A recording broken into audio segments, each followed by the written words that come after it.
Hello दोस्तों, आज हम आप लोगों को प्लासी का युद्ध बताने जा रहे हैं। जो प्लासी का युद्ध है यह 23 जून 1757 ईस्वी को हुआ था। जो प्लासी का युद्ध है बंगाल के नवाब सिराजुद्दौला और ईस्ट इंडिया कंपनी के बीच हुआ था। जो कि वहाँ के जनरल गवर्नर उस समय थे लॉर्ड क्लाइव। इन्हीं के नेतृत्व में प्लासी का युद्ध हुआ था। तो हम पहले पता कर लेते हैं प्लासी है कहाँ पर। तो प्लासी जो भारत के पश्चिम बंगाल के नादिया ज़िला, जो भारत का पश्चिम बंगाल एक राज्य है, उसी के एक ज़िले में एक भागीरथी नदी, आप लोगों ने सुना होगा भागीरथी नदी, उस नदी के तट पर एक प्लासी क्या है, एक गाँव है, एक छोटा सा एक गाँव है।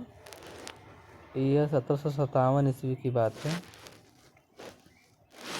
तो मैं अभी आप लोगों को मैप पर दिखाता रहा हूँ कि प्लासी है कहाँ पर, जो कि पश्चिम बंगाल के नादिया ज़िले में है। वो भागीरथी नदी के तट पर स्थित है। मैं आपको दिखा दे रहा हूँ कहाँ पर है। ये देखिए जहाँ पर हमने एरो लगाया है वही आपका प्लासी का युद्ध वहाँ पर हुआ था, वही जो हमारा पश्चिम बंगाल है।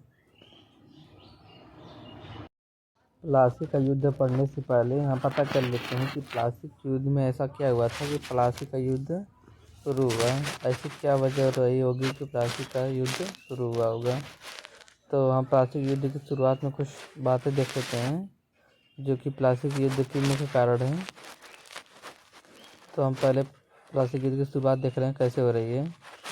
सन 1756 ईस्वी में, जो उस समय सन 1756 था, उस समय बंगाल के नवाब अली वर्दी खां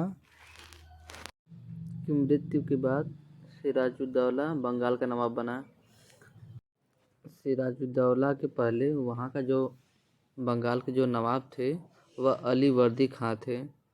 जैसे ही 1756 ईस्वी में अली वर्दी खां की मृत्यु हो गई, तब सिराजुद्दौला वहाँ के नए नवाब 1756 ईस्वी में बने। तो आइए हम आगे देखते हैं कि जो प्लासी की युद्ध शुरुआत कैसे हुई अंग्रेजों के द्वारा। ये देखिए सिराजुद्दौला का चित्र है।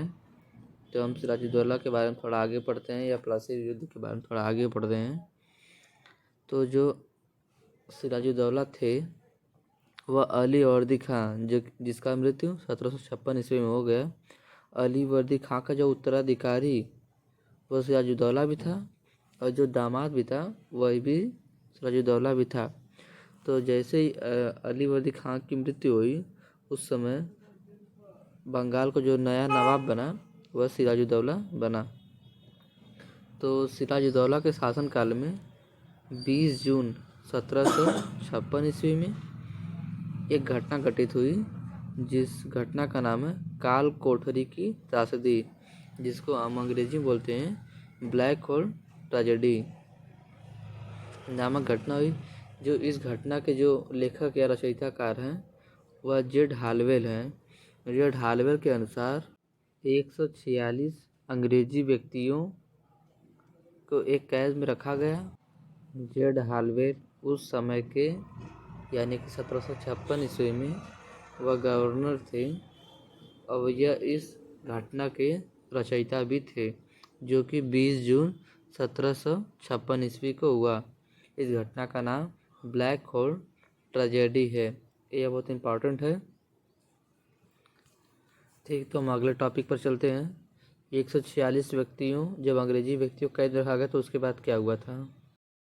सिराजुद्दौला ने 146 व्यक्तियों को, जो अंग्रेजी व्यक्ति थे यानी जो ईस्ट इंडिया कंपनी में थे, उन लोगों को वह एक छोटी सी कोठरी में बंद कर दिया था तथा अगले दिन सुबह ही उसमें केवल 23 व्यक्ति जिंदा बचे थे। तो हम अगले टॉपिक देखते हैं। Governor general Lord Clive. उस समय जो बंगाल के गवर्नर जनरल थे वह लॉर्ड क्लाइव थे, जिसे आज वायसराय भी कहा जाता है। उस समय जनरल गवर्नर लॉर्ड क्लाइव फ्रांसीसी बस्ती, वहाँ जो बंगाल का है फ्रांसीसी बस्ती चंद्रनगर पर विजय प्राप्त करके उनकी स्थिति अब और मजबूत हो गई थी। यानी कि जो ईस्ट इंडिया कंपनी और गवर्नर जनरल लॉर्ड क्लाइव की जो स्थिति और मजबूत हो गई, क्योंकि उन्होंने चंद्रनगर पर विजय प्राप्त कर ली थी। इसलिए सिराजुद्दौला को डर था कि कहीं लॉर्ड क्लाइव मुझे भी कभी पराजित न कर दे। इसलिए बंगाल के नवाब सिराजुद्दौला ने फरवरी 1757 ईस्वी को अलीनगर की संधि कर ली। तो हम आपको बता रहे हैं कि अलीनगर की संधि में क्या क्या इम्पोर्टेंट बातें हैं। तो अलीनगर की जो संधि हुई फरवरी 1757 ईस्वी में, तो उसके जो परिणाम कुछ निकल के आए, तो हम उस परिणाम को आपको बता रहे हैं कि उस समय परिणाम यह था कि अंग्रेजों किसी भी अंग्रेजी व्यक्ति को किला में बंद करने की अनुमति नहीं है।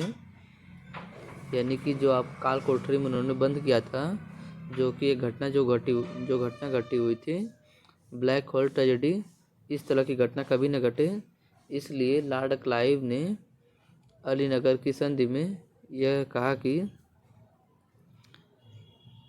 किलाबंदी किसी भी अंग्रेज को किलाबंदी में न किया जाए तथा सिक्का ढालने का अधिकार तथा नवाब द्वारा युद्ध क्षतिपूर्ति का वचन दिया गया। यानी कि अंग्रेजों को भी सिक्का ढालने का अधिकार दिया गया तथा जो सिराजुद्दौला यदि किसी कारणवश उनसे वह युद्ध कर रहे हैं, तो उस युद्ध की जो पूरी भरपाई या उसका जो पूरा खर्च है वह सिराजुद्दौला ही देंगे, ताकि वह दोबारा कभी भी युद्ध करने व अंग्रेजों को कैद में रखने की दोबारा सोचे न, तथा भविष्य में शांति बनाए रखने का वचन दिया।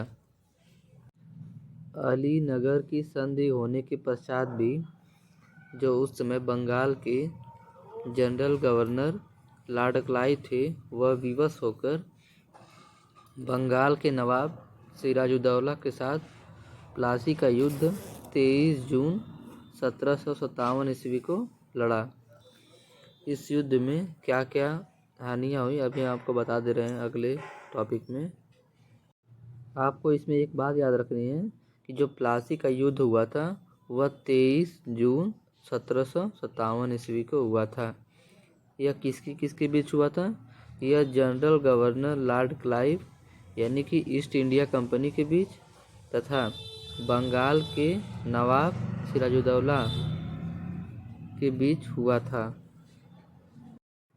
पश्चिम बंगाल के जो नवाब सिराजुद्दौला थे, उनके दो प्रधान सेनापति थे, जिसमें पहले का नाम मीर जाफर तथा दूसरे का नाम दीवान राम दुर्लभ था। यह दोनों बहुत ही कपटी प्रधान सेनापति थे। यानी कि यह लोग प्लासी के युद्ध से पहले ही नवाब सिराजुद्दौला के जो प्रधान सेनापति थे मीर जाफर तथा राय दुर्लभ, यह दोनों पहले ही अंग्रेजों से मिल चुके थे। यानी कि जो ईस्ट इंडिया कंपनी के लोग थे, उन लोगों से जाकर यह लोग मिल चुके थे। उसी समय बंगाल के नवाब के सिराजुद्दौला के दो वफादार सेनापति भी थे, जिसमें पहले का नाम मीर मादान एवं मोहनलाल। तो प्लासी के युद्ध के समय मीर मदान एवं मोहनलाल, जो कि बहुत वफादारी उन्होंने दिखाई, यह लोग उस युद्ध में वीरगति प्राप्त हुए। यानी कि इन लोगों की मृत्यु उसी युद्ध में हो गई थी। प्लासी के युद्ध के समय सिराजुद्दौला पराजित हो गए थे, क्योंकि उनके जो दो प्रधान सेनापति थे, उन लोगों ने कपट किया था उनके साथ, इसलिए वह पराजित हो गए। तथा हार के बाद 2 जुलाई 1757 ईस्वी को मोहम्मद अली बेग द्वारा नमक हराम देवरी में मीर जाफर के बेटे मीर मीरान के आदेश के तहत मीर जाफर और ईस्ट इंडिया कंपनी के समझौते के तहत मीर मीरान ने सिराजुद्दौला को मार डाला। यानी कि मीर जाफर के बेटे जो कि मीर मीरान थे, उन्होंने ही सिराजुद्दौला को मार डाला। किसके कहने पर? मीर जाफर के कहने पर। यानी मीर जाफर कौन थे? वह उनके पिता थे। ठीक है। सिराजुद्दौला तो युद्ध में पराजित हो गए थे, लेकिन मीर जाफर और ईस्ट इंडिया कंपनी के बीच एक समझौता हुआ था। इस समझौते के तहत मीर जाफर को, यानी कि जो उसके प्रधान सेनापति थे, मीर जाफर को अपने बेटे के द्वारा सिराजुद्दौला को मारने के लिए भेजा गया था, जिसके बाद सिराजुद्दौला की मृत्यु हो गई। तो सिराजुद्दौला का अभी भी जो मकबरा है, यह आपको खुशबाग, जो कि मुर्शिदाबाद में स्थित है, आप वहाँ पर जाकर देख सकते हैं कि सिराजुद्दौला का मकबरा बना हुआ है।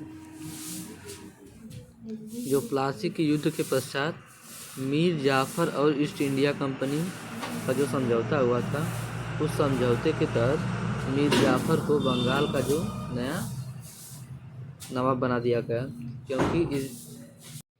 क्योंकि इसके पहले जो बंगाल के नवाब थे वह सिराजुद्दौला थे। इसलिए मीर जाफर चाहता था कि उनकी मृत्यु हो जाए, उसके बाद मैं यहाँ का नया नवाब बन जाऊँ। इसलिए मीर जाफर ने ईस्ट इंडिया कंपनी के साथ हाथ मिलाकर सिराजुद्दौला को मार डाला। जब मीर जाफर और ईस्ट इंडिया कंपनी का समझौता हो गया, उसके बाद मीर जाफर ने ईस्ट इंडिया कंपनी को 24 परगना की जमींदारी दी। उस समय जो आपकी यह भूमि इकाई थी, जो कि 24 परगना थी, वह उस समय भूमि, जिसे आप लोग इस समय बीघा बिस्सा कहते हैं, उस समय 24 परगना 25 परगना ऐसे ही कहा जाता था। तथा साथ ही मीर जाफर ने ईस्ट इंडिया कंपनी जो समझौता हुआ था, उसने 24 परगना की जमींदारी तो दे दी थी, तथा उसके साथ भी उसने बंगाल, बिहार तथा उड़ीसा में फ्री व्यापार, यानी कि मुक्त व्यापार करने की, उसमें मुक्त व्यापार प्रदान की। तथा क्लाइव के हाथों की कठपुतली नवाब मीर जाफर को अंग्रेजों ने 1760 ईस्वी में हटाकर उसके जो दामाद थे मीर कासिम, उसको बंगाल का नया नवाब बना दिया। यानी कि जो ईस्ट इंडिया कंपनी और मीर जाफर के जो समझौते हुए थे, उस समय मीर जाफर को नया बंगाल का नवाब बना दिया गया था, लेकिन 1760 ईस्वी में इसे हटाकर इसके दामाद को, यानी कि मीर कासिम को बंगाल का नया नवाब बना दिया गया। तथा मीर कासिम ने नवाब का पद प्राप्त करने के लिए, जो उसमें आपको बता रहे थे हम पिछली बार, जेड हालवेल उस समय के कार्यकारी गवर्नर थे, जेड हालवेल के साथ समझौता किया, तथा जिसके तहत बर्दवान, मिदनापुर एवं चटगांव की जमींदारी ईस्ट इंडिया को सौंपी जानी चाहिए। यानी कि मीर कासिम ने ईस्ट इंडिया कंपनी तथा कार्यकारी गवर्नर जेड हालवेल के साथ समझौता किया कि उनको नवाब बनने के लिए बर्दवान, मिदनापुर एवं चटगांव की जमींदारी ईस्ट इंडिया कंपनी को देनी पड़ेगी। इसलिए मीर कासिम ने यूरोपीय मॉडल पर अपना सुदृढ़ीकरण किया, यानी कि अपनी स्थिति को मजबूत किया, क्योंकि वह जानता था कि बाद में अंग्रेज उसे परेशान करेंगे।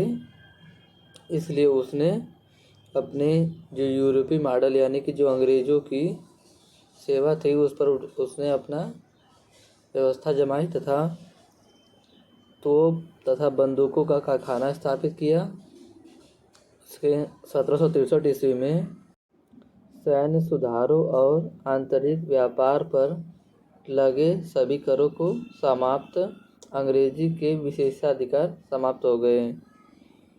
यानी कि 1763 ईस्वी में जो सैन्य सुधार एवं आंतरिक व्यापार पर जो सभी कर थे वह सभी को समाप्त कर दिया। इस करों के समाप्त होते ही अंग्रेजी जो थे यानी कि लॉर्ड क्लाइव, जो ढालवी तथा ईस्ट इंडिया कंपनी के लोग थे वह इसे आक्रोश हो गए। इस आक्रोश के चलते ही जुलाई 1763 ईस्वी में अंग्रेजों ने मीर कासिम के विरुद्ध औपचारिक युद्ध की घोषणा कर दी तथा मीर जाफर को पुनः बंगाल का नवाब घोषित कर दिया गया। इससे बक्सर के युद्ध की पृष्ठभूमि तैयार हो गई। यानी कि जब मीर कासिम ने अंग्रेज़ों को जो सभी व्यापार पर लगे सभी करों को विशेषाधिकार जब अंग्रेज़ों का समाप्त हो गया, तब मीर कासिम को अंग्रेज़ों ने 1763 ईस्वी में जुलाई में औपचारिक युद्ध की घोषणा करी तथा मीर जाफर को पुनः बंगाल का नवाब बना दिया। इसी के चलते बक्सर का युद्ध का पृष्ठभूमि तैयार हो गया। यानी कि जब इनको बंगाल का नवाब हटाकर मीर जाफर को बना दिया गया, तब ये क्रोधित हो गए तथा बक्सर के युद्ध का परिणाम घोषित हुआ। तो हम आपको अगले वीडियो में बताएंगे कि बक्सर का युद्ध कब हुआ और कैसे हुआ। वैसे बक्सर का युद्ध 1764 ईस्वी में हुआ था। हम आपको अगले वीडियो में बता देंगे। आप इस वीडियो पर बता सकते हैं कि हमने कैसा पढ़ाया। ठीक है।